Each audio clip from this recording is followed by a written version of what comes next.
Di Makkah, seorang bayi telah lahir, bayi yatim yang kelak menjadi rahmat bagi semesta. Namun adat bangsa Arab membawa sebuah kebiasaan.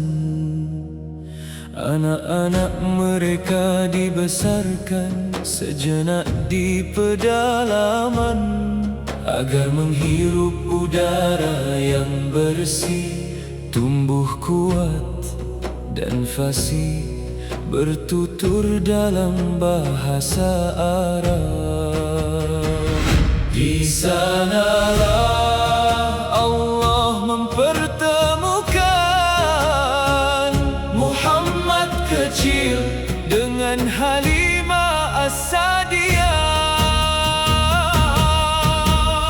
Aminah memandang putranya dengan cinta yang tak terlukiskan.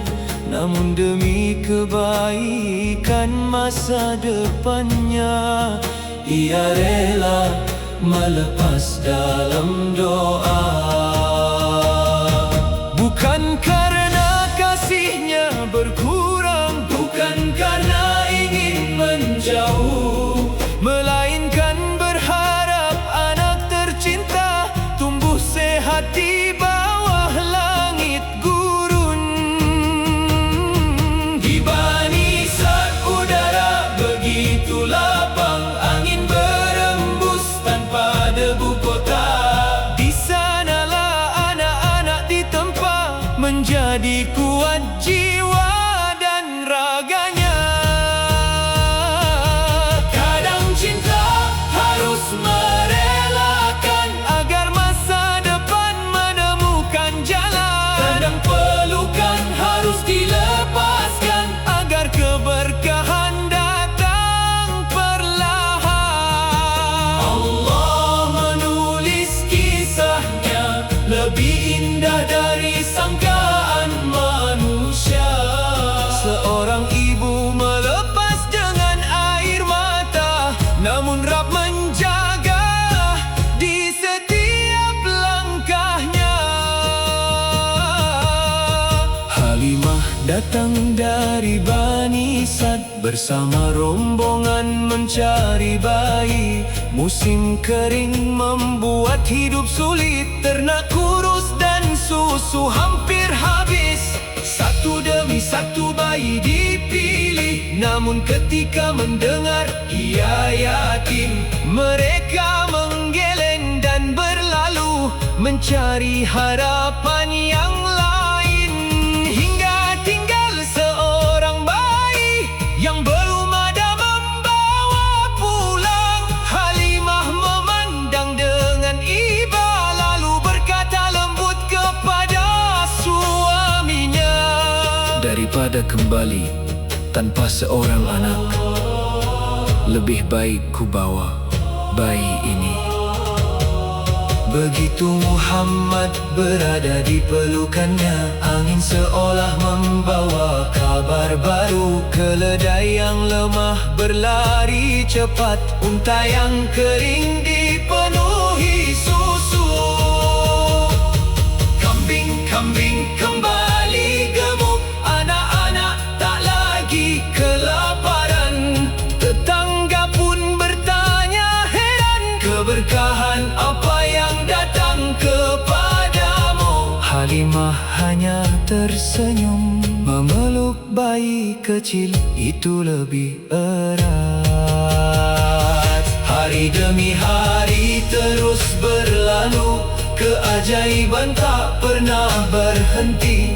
Rumah yang dulu dipenuhi kekurangan, kini dipenuhi rasa syukur. Muhammad kecil tumbuh di gurun, menghirup udara yang menyehatkan, belajar bahasa yang paling fasih di tengah Bani Sa'd yang sederhana.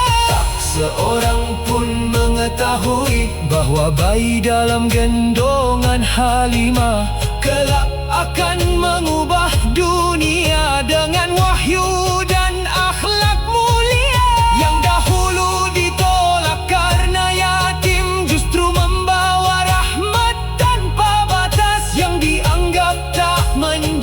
janjikan menjadi sumber keberkahan sepanjang masa. Wahai Halimah yang berhati lembut, engkau menerima dengan keikhlasan, dan Allah membalas pelukanmu dengan limpahan keberkahan. Wahai Aminah yang penuh cinta, engkau merelakan demi kebaikan. Allah menjaga putramu di setiap langkah perjalanan. Di gurun yang sunyi itu tumbuh cahaya bagi dunia. Muhammad kecil dalam pelukan, namun kelak memeluk seluruh umat. Yang ditinggalkan bukanlah kehilangan, yang dilepaskan bukanlah perpisahan. Semua telah ditulis oleh Allah dengan kasih yang tak berkesudahan. Angin Bani Sa'd terus berembus. Seorang ibu di Makkah memanjatkan doa, sementara seorang ibu susu di pedalaman menimang bayi penuh cahaya. Tak ada yang menyangka bahwa pelukan sederhana itu akan menjadi bagian dari kisah terbesar sepanjang sejarah. Karena di tangan Halimah Allah sedang menumbuhkan rahmat bagi seluruh alam.